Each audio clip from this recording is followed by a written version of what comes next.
Hindi na ibinaba pa ng National Disaster Risk Reduction and Management Council o NDRRMC ang Blue Alert status kahit pa nakalabas na ng bansa ang bagyong Isang. Ayon sa Office of Civil Defense spokesperson Junie Castillo, patuloy pa rin nasa Blue Alert ang status ng NDRRMC at OCD dahil sa binabantayang low pressure area o LPA na huling namataan sa Borongan, Eastern Samar na siyang nagpapaulan sa Bicol Region hanggang sa Metro Manila.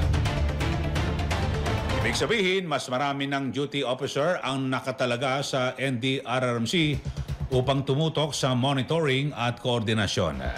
Kabilang sa mga ipinatawag para sa pagtulong sa operasyon ang dagdag na tauhan mula sa Armed Forces of the Philippines, Philippine National Police, Philippine Coast Guard at iba pang ahensya ng gobyerno.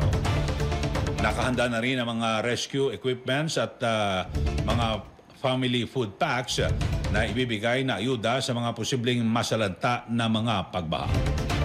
Samantala, umaabot sa kabuang 50,678 na katao o katumbas ng 11,374 na pamilya ang naapektuhan sa bagyong Isang at Habagat batay sa huling datos ng NDRRMC. Abante Radyo Balita sa tanghali.